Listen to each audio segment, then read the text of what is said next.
Um pouquinho a palavra aqui para o Dr. Marco, nosso gerente executivo médico, e depois o Dr. José Maria, o nosso superintendente.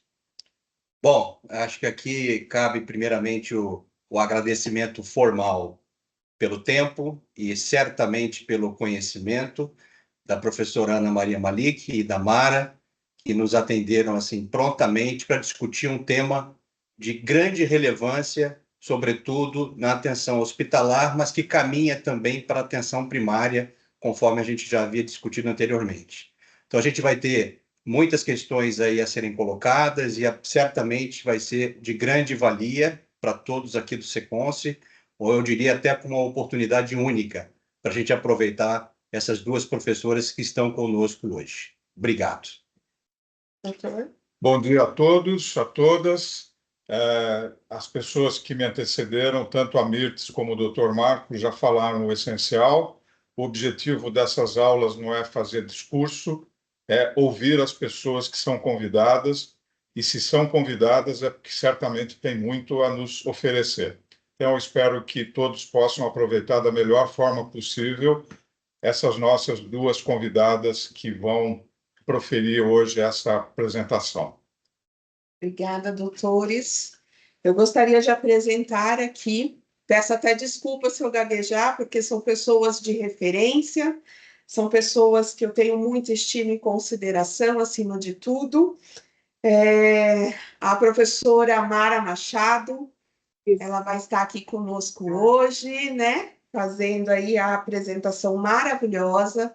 Importante falar um pouquinho da professora, enfermeira de formação, fundadora e hoje CEO do IQG, que é uma instituição importante de renome aí quando a gente pensa em gestão de saúde, em qualificação, em gestão de qualidade, certificações, né? Mais de 30 anos atuando na área. E a outra pessoa que vai fazer uma mediação aqui é a nossa professora doutora Ana Maria Malik, da Fundação Getúlio Vargas, pessoas que são referências hoje quando nós falamos um pouquinho de qualidade, né? E hoje a gente tem um cenário um pouquinho diferente, né? Acho que tem alguém com microfone aberto.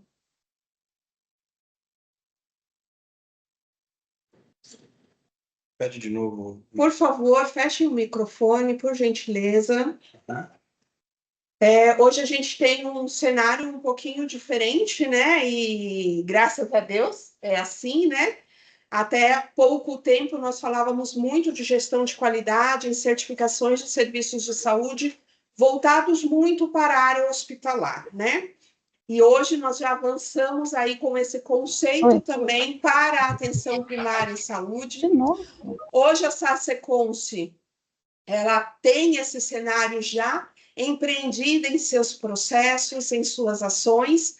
Possuímos aí já 18 certificações ONA nível 1 para a atenção básica, buscando aí mais oportunidades de obter reconhecimento através de metodologias de certificação, com vistas também para 2025, novos projetos em que vão trazer aí também a certificação para unidades hospitalares municipais e também prontos socorros, UPAs, né? Unidades de pronto atendimento também no âmbito municipal.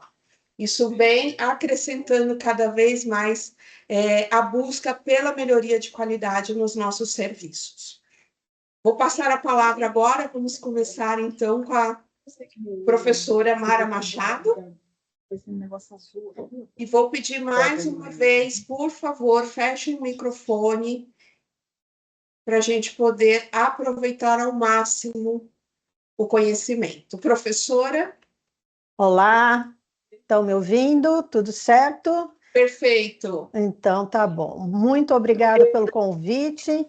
Agradeço aí o tema também, acho bastante pertinente. Nós estamos num processo de discussão de qualidade há mais de 30 anos, e esse tema, então, passa a ser bastante relevante para a gente fazer essa discussão. Eu não vou fazer uma apresentação aqui, só vou fazer uma pequena contextualização, porque o tema parece, às vezes, complicado, né? O isomorfismo institucional. Esse tema ele vem, na verdade, da teoria institucional, que diz o seguinte: as instituições acabam, na verdade, buscando entendimento dentro do seu campo organizacional e buscam com isso legitimidade, né? E legitimidade a gente precisa entender que é uma percepção e uma suposição generalizada que as instituições têm de alguma referência dentro do seu campo organizacional.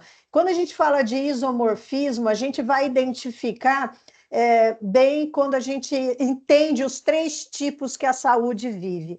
O isomorfismo mimético, né, ele ocorre aí quando as organizações copiam práticas de outras organizações que consideram bem-sucedidas para problemas que elas têm e que não conseguem resolver porque as soluções não são muito claras. Por exemplo, a adoção de melhoria contínua da qualidade como um programa de gestão dentro dos hospitais. Isso é um exemplo de isomorfismo. E o isomorfismo coercitivo, quando outra organização da qual depende exige que se adote isso. E um exemplo disso é a adoção das boas práticas exigidas pelo modelo de acreditação. E o normativo, eu acho que esse foi o que veio vigorando nesses últimos tempos dentro do cenário da qualidade, que envolve a difusão de normas organizacionais por meio de treinamento e socialização profissional. E a gente tem isso dentro das atividades muito forte através de atividades educacionais como o IHI, a ISCOA e outras entidades que acabaram criando esse alinhamento dos profissionais, algumas práticas que muitas vezes são copiadas sem muito entendimento do que está acontecendo. Na verdade, esse isomorfismo institucional, né, ele vem para manter a legitimidade das instituições. A grande preocupação que a gente tem com isso é que um ajuste mal feito sobre a cópia que se traz do externo, junto com as estratégias internas, pode interferir no processo de desenvolvimento, por exemplo, como a criação de conhecimento. E isso é o que hoje a gente vê muito dentro das instituições. Fizeram cópias de modelos de outras instituições, né, sem análise de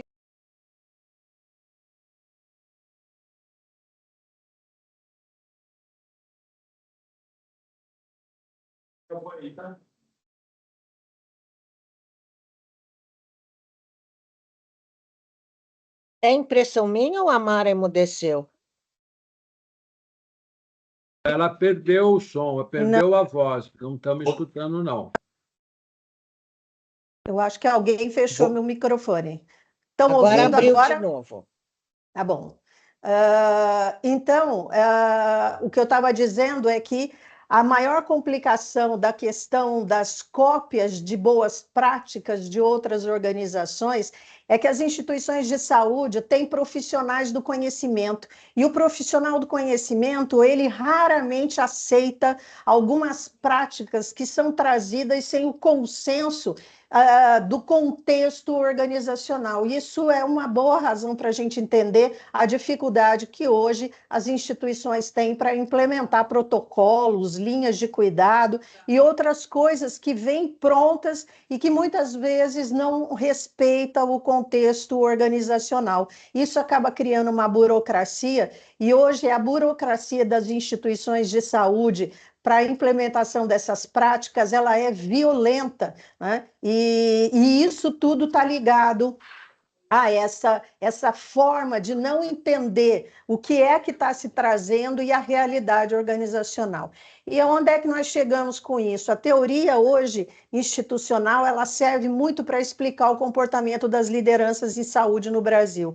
Essas forças isomórficas, elas acabaram trazendo aí designs e sistemas que acabaram vigorando durante décadas e não entenderam o que estava acontecendo. Então, hoje a gente tem, dentro do contexto interno, um modelo de gestão do século passado, só que no cenário externo nós já passamos aí pela transição demográfica, epidemiológica, tecnológica e todos os avanços científicos. Então, hoje, dentro das instituições, nós ainda temos, dentro da lógica institucional, uma briga entre o que é lógica de mercado e a lógica profissional. A lógica de mercado é aquela que está preocupada com os objetivos de eficiência, de métricas empresariais, enquanto a lógica profissional está relacionada aí muito mais à prática diária do cuidado. E a gente acabou chegando numa condição como essa, onde se prevaleceu a lógica profissional. Então, hoje, o isomorfismo normativo, ele é muito mais forte dentro das instituições do que as questões estratégicas. Então, hoje a gente vê que os profissionais têm a qualidade acabou dando uma ênfase à proficiência técnica, evidências científicas, muitas vezes em cenário onde eu não tenho o alicerce de alta qualidade, eu não tenho gestão para manter isso tudo funcionando. E o que isso quer dizer? Eu não tenho um suporte consistente da alta administração, não tem liderança, não tem recursos adequados, a maioria das vezes a gente vê que não tem pessoas em quantitativo e qualitativo para a prestação de serviço, o próprio envolvimento dos profissionais em educação e treinamento. E a nossa visão continua sendo uma visão biomédica ainda, em acreditar que a ênfase na proficiência técnica é capaz de mudar todo esse cenário. Então, isso acabou fazendo com que a gente defenda objetivos estratégicos como segurança do paciente, experiência, valor, desfecho, resultado clínico, em meios que eu não tenho condição de atingir esses objetivos. Então, não existe um modelo de gestão da qualidade, usam ferramentas onde a estrutura não é adequada, e é claro que implementar estratégia onde eu não tenho, buscar objetivos aonde eu não tenho meios para atingir, trouxe a gente nessa condição onde existe um esforço enorme e mudanças acontecem muito pouco dentro desse nosso cenário. E trazendo o exemplo do quanto os processos de acreditação eles tiveram legitimidade dentro desse cenário, nós estamos falando em 24 anos desse processo dentro do sistema brasileiro e nós estamos com 561 hospitais acreditados num cenário de mais de 6 mil. Isso quer dizer que uma das questões mais complexas que a gente precisa agora analisar é o quanto esse isomorfismo ficou centrado num campo organizacional muito pequeno. Porque desde que o processo começou, a gente vem discutindo, tem 5%, tem 10%, tem 7%, tem 8%, e nós não saímos desse campo organizacional. Isso quer dizer que a legitimidade do processo ela não foi forte o suficiente para crescer para o cenário todo da saúde. E isso talvez tenha a ver com análise de contexto. A gente tentou trazer intervenções de outras instituições em contextos que não cabiam. Por isso que a gente não consegue mudar os resultados. E quando a gente fala de estratégia, a gente está falando de aplicar de maneira diferente as evidências e as boas práticas. Então, não adianta forçar protocolos, não adianta forçar linhas de cuidado onde eu não tenho uma estrutura organizacional que dê sustentação para tudo isso. E a gente sempre falou de inovação passando por cima daquilo que era as questões do próprio contexto organizacional. Então, nós estamos no momento agora de passar a discutir um pouco mais a questão de pessoas, planeta, sem esquecer a questão do lucro, da lucratividade dentro disso. Isso precisa funcionar dentro do contexto, mas trazendo mais um P agora, que é o propósito. Daqui para frente, né, você ter o entendimento de pessoas, de lucro e do planeta não vai ser suficiente se a gente não tiver um propósito muito claro, né? E a saúde precisa definir esse propósito para que a gente possa entender as questões de resultado, de objetivos, para sustentar isso ao longo do tempo. Então, o modelo de gestão da qualidade é a base para garantir qualidade, segurança, eficiência e sustentabilidade. A gente está vivendo um momento agora onde as organizações precisam estar preparadas para as grandes mudanças que vão ter que acontecer dentro desse cenário, já que a gente já passou por todas as transições dentro do mundo. Então, se a gente quiser vantagens competitivas e legitimidade social para sobreviver, a gente vai ter que entender que a origem e o impacto das influências, né, das outras organizações, elas precisam desaparecer se a gente quiser permanecer dentro de uma visão legítima e de confiança social, né? A gente precisa institucionalizar, na verdade, não é as práticas de outras instituições, mas institucionalizar um modelo de gestão da qualidade. Ele não limita, na verdade, a gestão da qualidade, ela liberta as empresas da improvisação, da falta de padrão e dos riscos do mercado. Então, nós vamos ter que entender um pouco mais sobre a teoria institucional, um pouco mais sobre gestão, para que a gente consiga, na verdade, evoluir nas questões da qualidade, da sustentabilidade desse processo de qualidade. Então, acho que era isso, Marcos, só para a gente começar a ter o entendimento de onde é que nós estamos e a influência dessa teoria dentro do contexto que hoje a gente está vivendo. Acho que agora a gente pode abrir aí para uma discussão. Perfeito. Obrigado, professora Mara. Eu queria abrir aqui para a professora Malik fazer as suas considerações, tema de absoluta relevância, e eu aproveitando também a experiência aqui do doutor Madeira, eu acho que passando ao longo das instituições que a gente vem passando no curso e na trajetória da nossa carreira, que a gente já tem menos tempo de vida, nesse momento, pelo menos da minha vida também, fica aqui um pouquinho daquele dilema. Às vezes eu percebo que a gente protocoliza demais, mas o dever de cuidar fica ao largo. Então, esse dilema, eu acho que isso tem que voltar à tona, né? Hoje se discute muito no campo da inovação daquilo que funcionou realmente no passado. Veja, no meu entendimento, essa premissa do dever de cuidar, ela tem que superar, é um princípio que tem que superar qualquer campo normativo. E, às vezes, eu percebo, em alguns locais, isso, de certa forma, esquecido em detrimento de questões hiperburocráticas ou de alguns automatismos.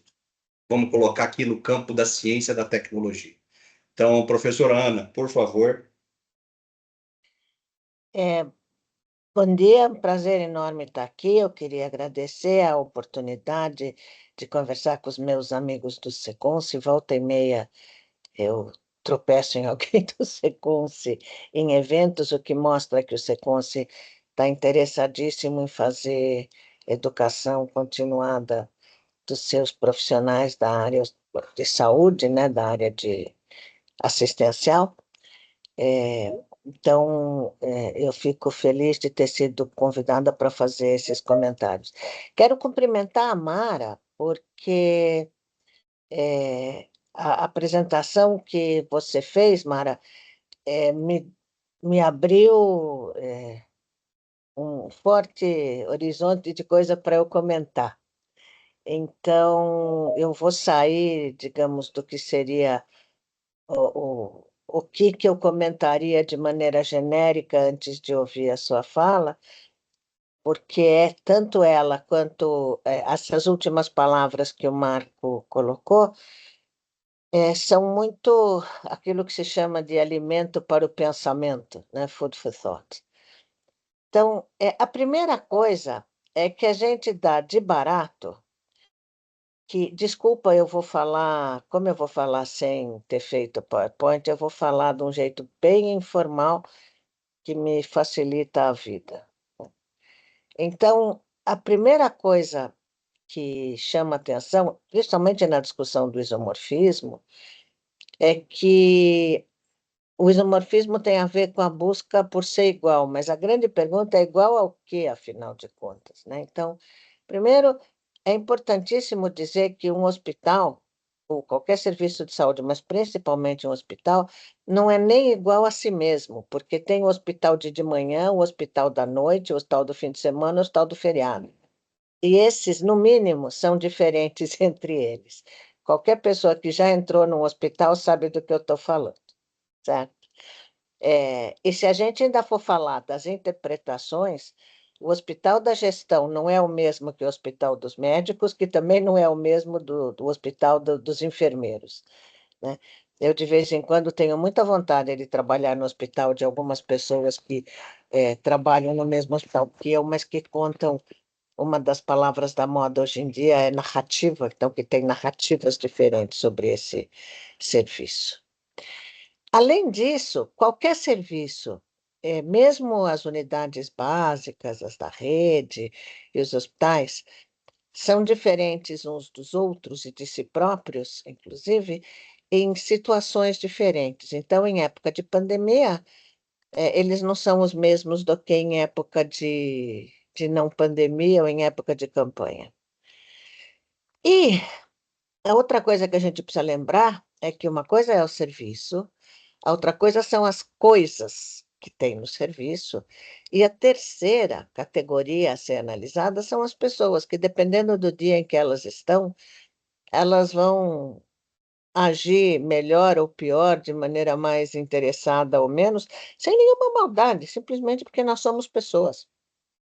Cada um de nós tem dias melhores e dias piores, e isso é uma das coisas que, por exemplo, o Deming, quando falava em variação, né?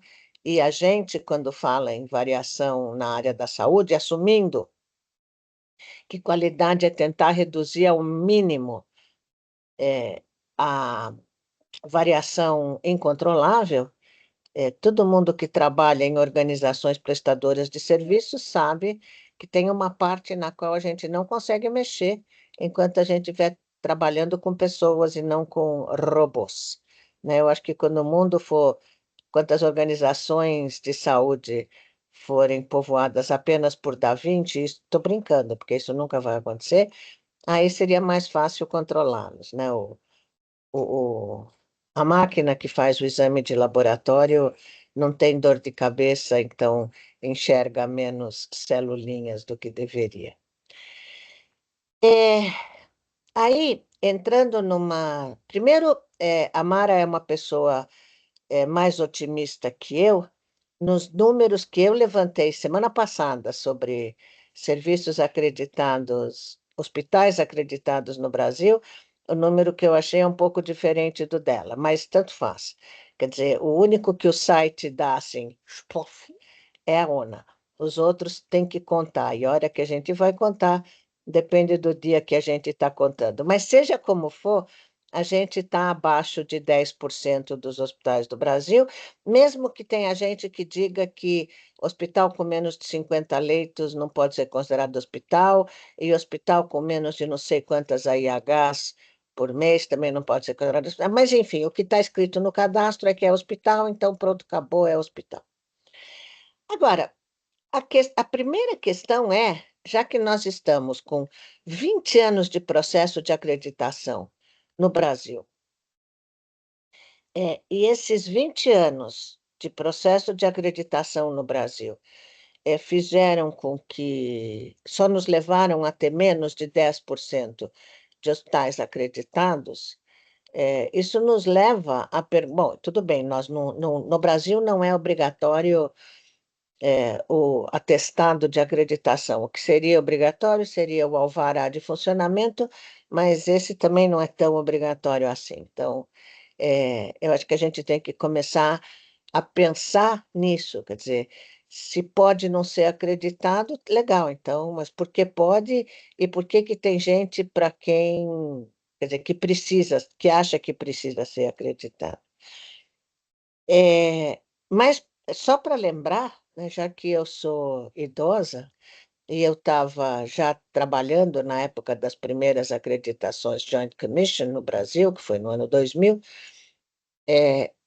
a Joint Commission International, que não é a Joint Commission que é estadunidense, a Joint Commission International começou a enfatizar, só para falar das especificidades locais, a enfatizar a questão da ética e da ética institucional em pesquisa, e não sei o quê, porque em alguns países do mundo não se cuidava tanto de ética em pesquisa, quando se fazia pesquisa clínica, quanto se cuidava nos Estados Unidos. Tanto que não é para falar mal de ninguém, não, mas muitas vezes os laboratórios farmacêuticos dos Estados Unidos faziam suas pesquisas em outros países, porque lá ficava muito difícil poder fazer. Mas tá bom. Agora, tem outra coisa importantíssima, que eu tô olhando para o Madeira, que é quem está no meu campo de visão aqui no Teams. Uma das coisas que os hospitais ligados ao PROAD estão fazendo é o Lean nas emergências, ou é o Lean de maneira geral. E hoje em dia, tem gente que ainda trata o Lean como uma novidade. Eu estou falando Lean, quer dizer, o Lean Management, que tem Green Belt e não sei o quê. O Lean pode ser visto como um instrumento para a qualidade em qualquer tipo de organização, nasceu na Toyota, e, na verdade, nasceu na Toyota faz quase um século. Estou exagerando um pouco, mas com certeza faz mais de 50 anos. E, e aí na saúde está entrando agora, e na saúde está entrando, e ainda está entrando. Está entrando e tem gente que acha que isso é uma grande novidade. Aonde houver o Lean, quer dizer, o que significa a palavra Lean? A palavra Lean significa magro, delgado, fino. Ou seja, tira-se as gorduras dos processos. Só que tem duas questões. Uma dessas questões tem a ver com o método, e a outra que tem a ver com o isomorfismo coercitivo, ao qual a Mara se referiu, mas em alguns lugares o Lean é qualquer coisa menos colaborativo. Quer dizer, é para fazer aquilo daquele jeito, porque é para fazer aquilo daquele jeito e pronto, acabou. Então, só que esse tipo de aspecto as pessoas não olham na teoria, nem na acreditação. Então, assim, não é eu conheço hospital, vocês todos conhecem serviços assim, mas até nos filminhos, nos seriados da Netflix, nos filminhos de médico, essa coisa, a gente vê que no dia que vai algum acreditador fazer acreditação em algum serviço de saúde, fica todo mundo batendo continência, rezando para não acontecer nada de errado. Por quê? Porque se acontecer alguma coisa de errado, pensa a pessoa, pode sobrar para mim. Então, no caso do Lean é a mesma coisa, mas no caso do Lean é um processo contínuo.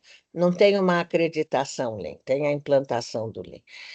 Mas eu só queria mostrar que, assim, às vezes, tem serviços de saúde onde não dá, e tem serviços de saúde onde dá, ou pedaços do serviço de saúde onde não dá. Eu cansei de ouvir que não dava para padronizar pronto-socorro. Para padronizar, dá. O que não dá é para padronizar acreditando que o protocolo sempre vai dar certo. Quer dizer, hoje em dia existe nas organizações, pensando em organizações prestadoras de serviço, o conceito do profissional da linha de frente. E o profissional da linha de frente é aquele que está lá na frente de quem está usando o serviço. Então, isso vale para o policial, isso vale para o professor, isso vale para o médico, para o enfermeiro, enfim. E o que é que isso significa? Isso significa que na hora em que a coisa está para acontecer, pode até ter um protocolo por trás, mas o profissional da linha de frente vai ter que tomar uma decisão, que não necessariamente, cujo objeto não necessariamente vai estar protocolizado. Então, tem que tomar muito cuidado com o que se espera, né? Então, a gente pode ser igual, mas tem que ter uma margem para a variação incontrolável, voltando ao Deming sempre tão sábio.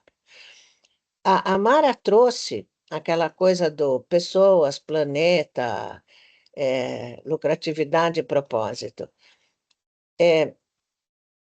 As pessoas otimistas acreditam que os serviços de saúde são movidos por propósito. Eu conheço gente que não pensa exatamente assim, inclusive nos próprios serviços de saúde, mas tá bom. Mas o que eu estava querendo lembrar é que hoje em dia ESG virou quase um credo, e as pessoas falam do ESG, que é ambiente, né, environment, social e governança, como se fosse verdade. E, na verdade, não são. As pessoas com muita frequência usam isso porque, sim, eu vou falar uma maldade agora. Eu estava num evento semana passada, num evento científico, mais ou menos, que se apresentava experiências dos locais de trabalho, voltadas para a sustentabilidade. Mara, vê se você acredita no que eu vou lhe dizer. Tinha um pôster bem bonito, contando, o serviço contando todo feliz, como eles conseguiam fazer uma reciclagem bem legal de cápsulas de café. Quer dizer, a minha pergunta é, por que que no hospital tem que ter cápsula de café que precisa ser reciclada para começo de conversa? Então, se a gente está pensando em sustentabilidade, tem alguns pontos que acabam trazendo alguma ironia, né, para o raciocínio. Tudo bem, se já usa cápsula de café, é, que seja sustentável o seu descarte. Eu, por exemplo, um dia comprei para mim um brinco feito de cápsula de café na Avenida Paulista, porque eu achei que, já que tinha que usar para alguma coisa depois de tomar o café, que fosse num brinco. Mas conversando com gente um pouco mais radical que eu no quesito sustentabilidade, mas alguém não precisa. Tá bom, isso é outra discussão. Aí, o meu último comentário tem a ver com essa coisa que tanto a Mara quanto o Marco trouxeram, que é os serviços de saúde vão mudar. Eu lamento, mas eu ouço falar isso mais ou menos desde que... Não desde que eu me formei médica, porque isso também já faz tempo demais, mas teve o Cristóvão Colombo, o Pedro Álvares Cabral, a Lei Áurea, e depois eu me formei médica. Mas teve gente aqui nesta sala que se formou antes de mim, ha, ha, ha. Mas, enfim, na mesma escola, ha, ha, ha. Mas a questão os serviços de saúde resistem o quanto podem a essa mudança. Agora, a máxima que está por trás disso, é uma coisa que a gente ainda não está preocupado em colocar na cabeça, que é o que precisa ter num sistema de saúde funcionando é o paciente certo, na hora certa, no lugar certo, para receber o atendimento adequado. E a gente está longe disso. Então, como Ana Maria também é cultura, eu recomendo para todo mundo o filme do Almodóvar, que chama O Quarto ao Lado, onde a gente vê que, assim, O paciente certo até está no lugar certo, mas não necessariamente deixam a criatura tomar o tratamento certo na hora adequada. Então, eu acho que a gente só vai conseguir andar para a qualidade e para isso quando o isomorfismo não for processos, mas for o entendimento do setor saúde. Quer dizer, não adianta o meu setor saúde ser diferente do setor saúde que o Marco acredita, ou do setor que o Zé Maria acredita, ou Madeira, ou Amara, ou mais os amigos que estão aqui, e que certamente a gente não enxerga o sistema de saúde da mesma maneira. Então era isso, obrigada pela oportunidade. Toda vez que eu falo Posso um monte de coisa completar assim, eu me sinto feliz porque aí eu não engulo e não vai ter ruga. isso? Complementa, Mara. Vou complementar, porque eu também não posso ter ruga. Eu acho que todas as suas considerações são importantes, mas assim, vai ter que mudar, porque existe um momento em que as coisas precisam seguir o caminho que o cenário está levando. E nós estamos vivendo um momento agora que não dá mais para fazer a opção. Vamos esperar 2030, porque a gente está sempre esperando, né? Era 2020, foi 2030, agora nós já estamos falando em 2050. Mas antes disso, a gente vai ter que mudar.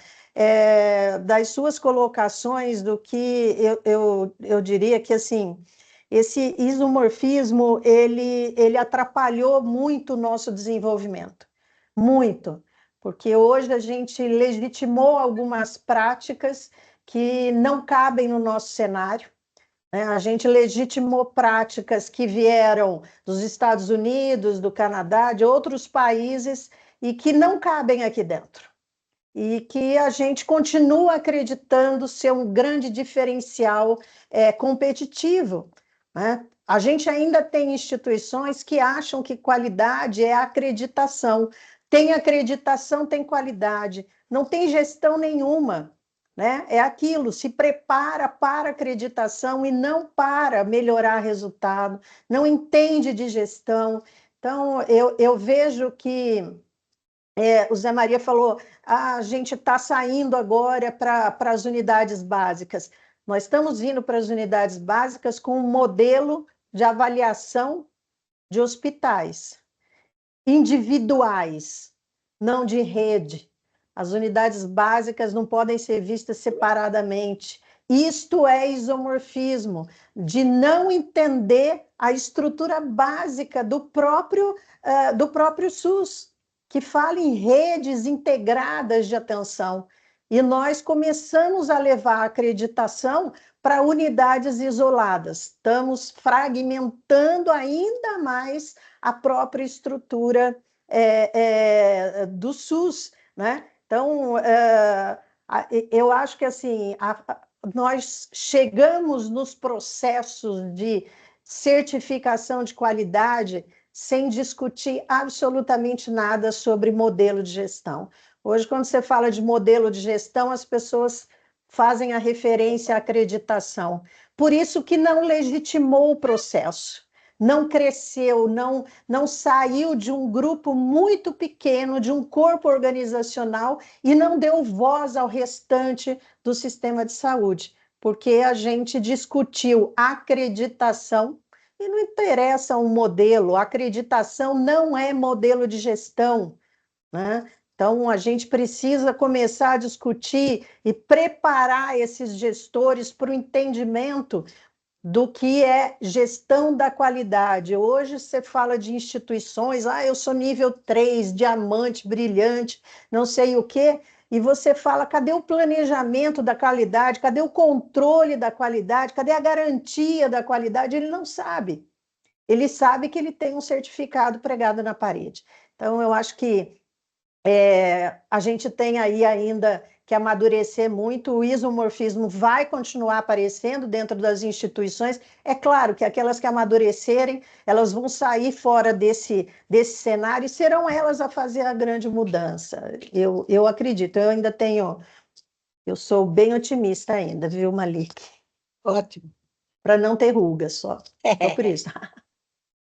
Queria aproveitar as palavras, não sei se o doutor Madeira foi citado, se ele quer contribuir. Doutor Madeira, o senhor, por favor, Sinta-se à vontade, viu? Bom, eu acho que a gente tem assunto aí para muita fala, mas eu não quero me alongar, não.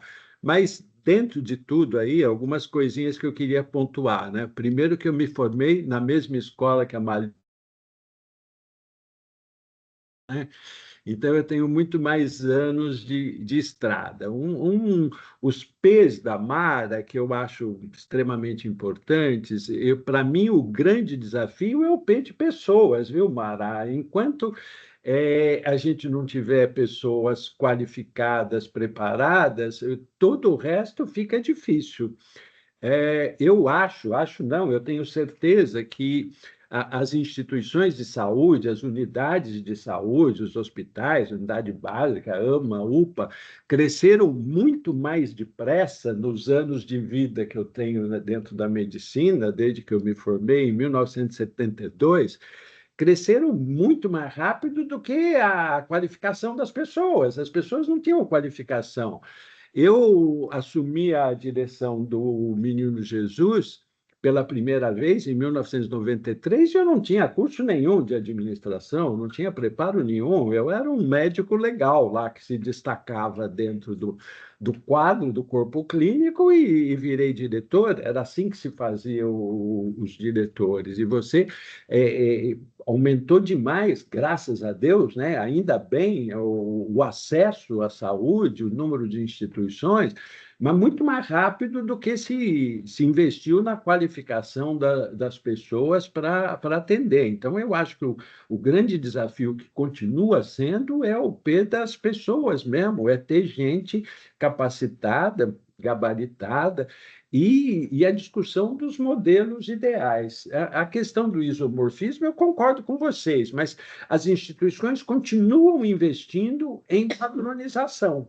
Eu acho que a padronização pode ser boa, e aí eu pego o SECONSE mesmo, ou pego o Instituto de Responsabilidade Social Sírio-Libanês, que faz a gestão do Menino Jesus. Eu bato muita cabeça aqui, eu discuto muito aqui dentro, como é que se padroniza o pronto-socorro do Grajaú e o pronto-socorro do Menino Jesus, entendeu? Eu tenho que buscar algumas regras que valham para todas, mas eu preciso respeitar a autonomia e as características próprias de cada unidade. E isso aí é um problemaço para todas as organizações sociais de saúde, porque a gente investe muito nessa padronização aí. Eu não acho que ela é ruim por si própria, mas desde que ela respeite as características individuais de cada lugar. A Ana falou muito aí no projeto Lean, a gente tem aqui, viu, Ana? A gente Eu fez sei. muito projeto Lean, senso lato, e fez Lean. Mas onde que eu vejo o problema? É preciso que as pessoas comprem a ideia, comprem é, é, essas características, essas definições, esses propósitos, senão a gente não vai para lugar nenhum. E, às vezes, eu vejo um investimento de baixar regra, de baixar condutas, de baixar modo de atuação, e que não é comprado pela base. Se a base não comprar, não adianta nada. A gente fica falando no vazio.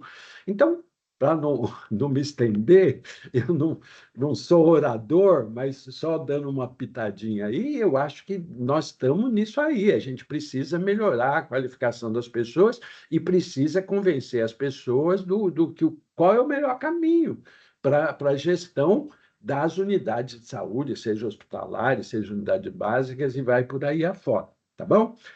Obrigado aí pela oportunidade, mas é mais ou menos assim que eu vejo, e que a gente ainda está, eu acho que a gente ainda está na transição da gestão prática, né? Eu brinco, antigamente existia o dentista que era o prático licenciado. Eu sempre me senti um prático licenciado na gestão. Eu fui começar a fazer curso de gestão a partir de 2008, né? Antes eu fiz curso simplesinho, né? Eu fui investir em gestão já nesse século, quando eu já era diretor desde de final da década de 80. Tá bom? Muito obrigado.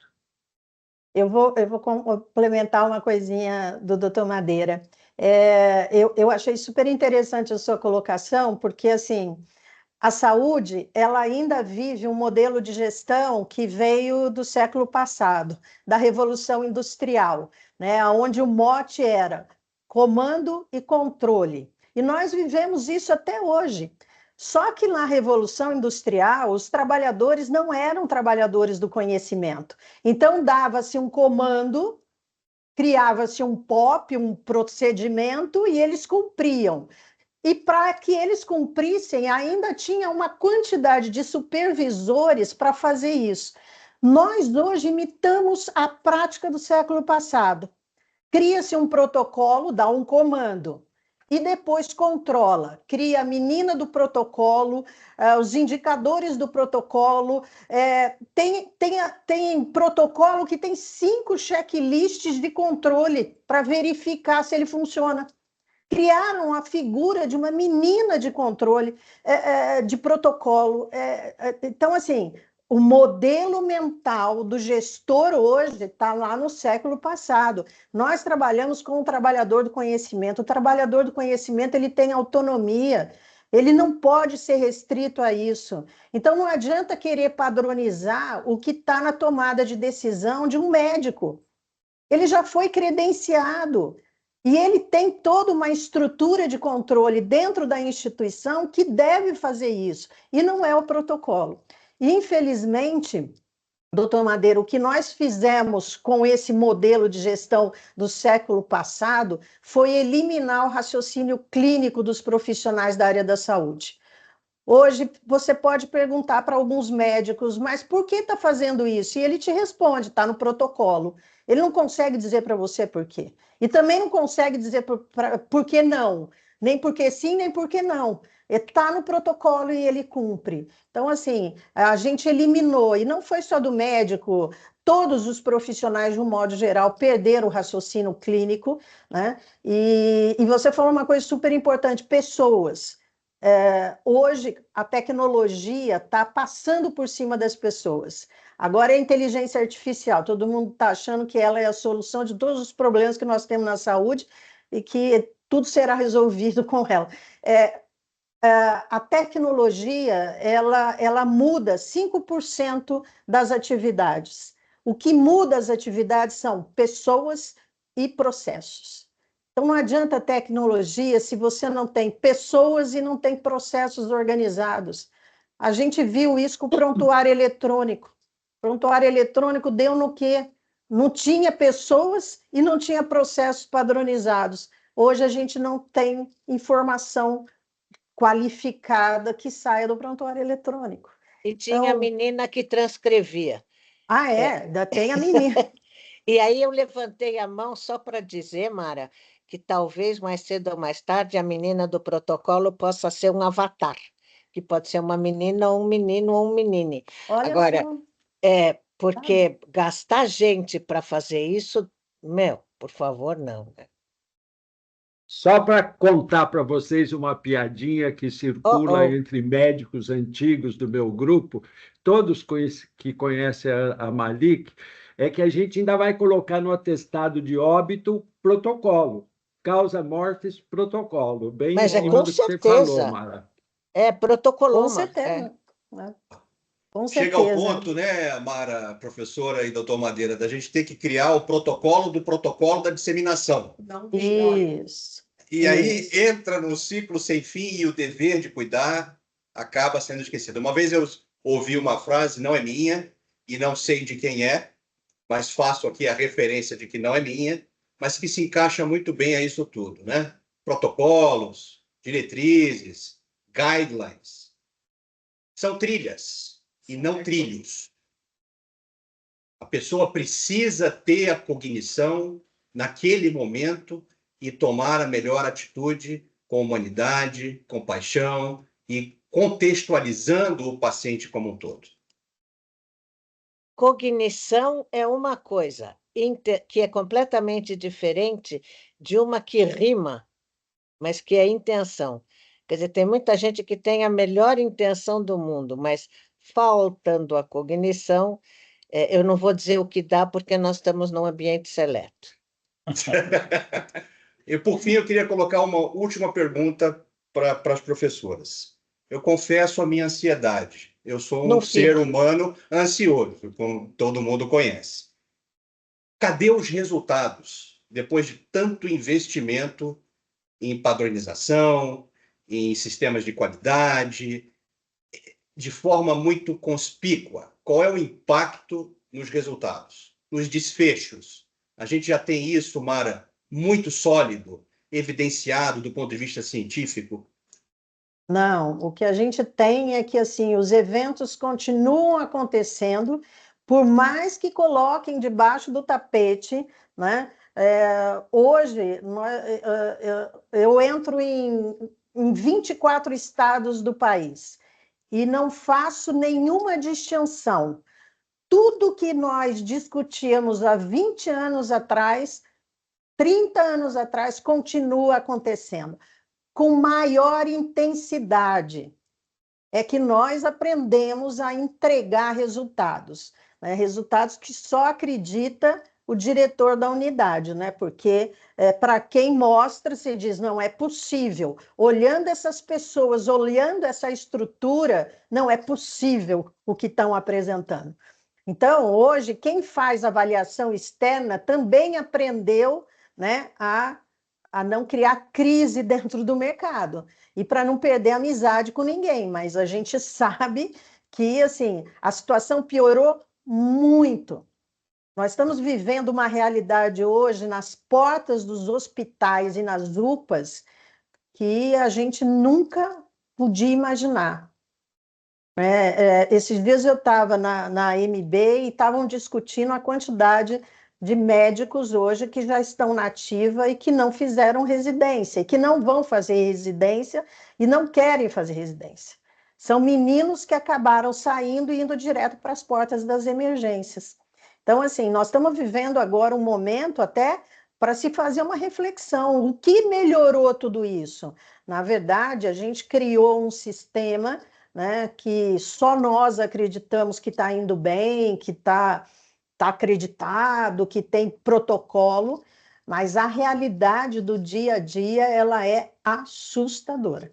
Eu acabei de voltar essa madrugada de Fortaleza e assim a discussão é essa: o que é que nós estamos produzindo, né, em cima desses protocolos, linhas que a gente se emaranhou nessas linhas todas, que a gente já não sabe mais o que é uma linha, um protocolo, virou tudo a mesma coisa, e os resultados só estão piorando. Então, assim, nós estamos vivendo uma realidade com pessoas com essa força de trabalho que ela precisa ser parar e pensar. Em 2004, eu participei de uma grande discussão tomada aí pela Organização Mundial do que ia acontecer com a força de trabalho na saúde. A gente não acreditou em nada daquilo lá, porque era para 2020, depois, né? Para quê? Nem sei se vou estar aqui, mas a gente já está vivendo isso, né? Os profissionais não estão se especializando e o que a gente está vendo é isso aí hoje. Então, Tem a Silvia que quer fazer um comentário, desculpa, eu estou me metendo aqui, mas eu queria antes dizer que, tá vendo, finalmente com alguma coisa eu estou mais otimista que a Mara, no sentido de que, assim, alguns resultados estão melhores porque tem tem alguns jeitos de fazer que você não morre mais de sarampo aos 4. Você vai morrer mais tarde, então isso é uma prova de que algo melhorou. A gente consegue cuidar de uma ou outra coisa que antigamente matava sem nenhuma outra alternativa, exceto a ajuda divina, quando isso não acontecia. Mas você tem razão, quer dizer, a falta de qualificação, e não é só na área médica, o pessoal hoje em dia contrata enfermeiro e fica gastando o primeiro mês do enfermeiro para treinar, antes de, né, permitir que a pessoa chegue próximo de um paciente. Isso vale para todo mundo. Então, na verdade, e aí eu estou tendo que ouvir de muito aluno, assim, como é que a gente faz para que um profissional da assistência migre para carreiras corporativas? E aí a minha grande pergunta é por que que esses caras querem tanto migrar para carreiras corporativas? Porque estresse também tem, né? Pagamento não tão bom também tem. Então, que será? Que será? Que será? Eu acho que a gente tem que se fazer essas perguntas. Mas aí temos a Silvia que queria fazer uma pergunta, então eu devolvo a palavra para a nossa mesa. Vai lá, Silvia. Obrigado, doutora. Olá, bom dia a todos, né? Gostaria de parabenizar pela aula, foi realmente maravilhosa.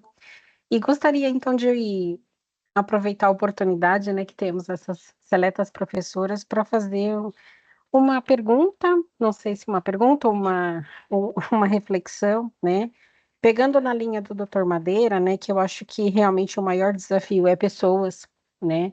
E pensando nesse cenário tão distinto, né, que é a questão da saúde privada ou saúde suplementar e a saúde pública, mas que ambos sofremos, né, e muito com a questão das pessoas.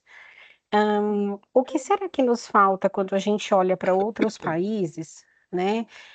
Seria uma política, né, para a gente pensar na questão da valorização das pessoas na área da saúde e talvez uma obrigatoriedade do ponto de vista de qualificação, ou seja, será que a gente deveria ter aí que apresentar aos nossos conselhos a cada 2 anos um número tanto X de créditos para a gente poder manter o nosso conselho ativo? O que falta? Só que isso perpassa por uma política muito maior, e aí eu pergunto mesmo do ponto de vista governamental? Eu acho que sim. A discussão hoje que a gente está fazendo é que acho que foi uma fala até da Malik. Você vê que eu e a Malik, em algumas coisas, a gente concorda. Isso é bom, né, Malik? Mas eu acho que foi a fala dela, que a gente tem visões diferentes do que é o contexto da saúde. Hoje, a nossa briga, né, por uma política pública é do que é qualidade no serviço de saúde. Porque hoje a gente tem uma visão de qualidade do Ministério da Saúde, outro da Anvisa, outro das vigilâncias, outro da ANS, outro das OS, outro das redes, todo mundo tem uma visão de qualidade, né? E isso implica em pessoas, porque essa visão distorcida acaba levando também as pessoas a práticas que muitas vezes não atendem até o contexto que elas estão vivendo. Então, eu acho que a gente precisa definir uma política pública, a gente não pode ter diferença no que é um serviço público e o que é um serviço na saúde suplementar. A gente precisa falar de qualidade no sistema de saúde, né? E isso é uma política governamental. O Brasil é um dos poucos países que não tem isso e que não regula isso. Tanto não regula que permitiu que o Brasil entrasse 1 milhão de metodologias aqui de qualidade que não tem nada a ver com a nossa realidade. Então, assim, eu acho que a discussão começa por aí, porque a hora que eu tiver uma política nacional de qualidade, eu vou ter que ter pessoas de qualidade, eu vou ter que ter gestão de qualidade, eu vou ter que ter tecnologia de qualidade, e hoje isso tudo está separado. Cada um dos órgãos profissionais também defendem uma qualidade. Então, para os médicos, a qualidade é uma coisa, para a enfermagem é outra, para a farmácia é outra. Isso não pode ser assim. Nós vamos ter que realmente ampliar essa discussão para uma discussão um pouco mais integrada agora. Bom, vamos lá. O nosso propósito, além de poder ouvir todas essas contribuições, é também não abusar da disponibilidade de horário de cada um que está aqui participando, tanto dos apresentadores como das pessoas que estão compondo a nossa plateia. Então, nós nos propusemos a fazer uma atividade com duração de 1 hora.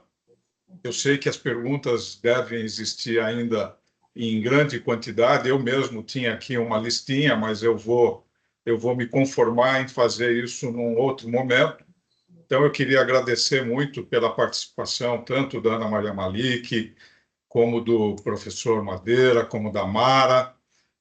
Isso enriquece muito as discussões, porque traz, acima de tudo, a experiência na carne, a experiência vivida diretamente no dia a dia e que precisa ser compartilhada, principalmente com os profissionais que estão adentrando a esse mercado da saúde.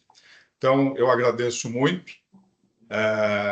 Espero que a gente possa contar com a participação de vocês em outras oportunidades, com certeza. Vamos incomodá-los em algum outro momento também. Muito obrigado. Obrigada, muito obrigada. Obrigado, Mara. Tchau.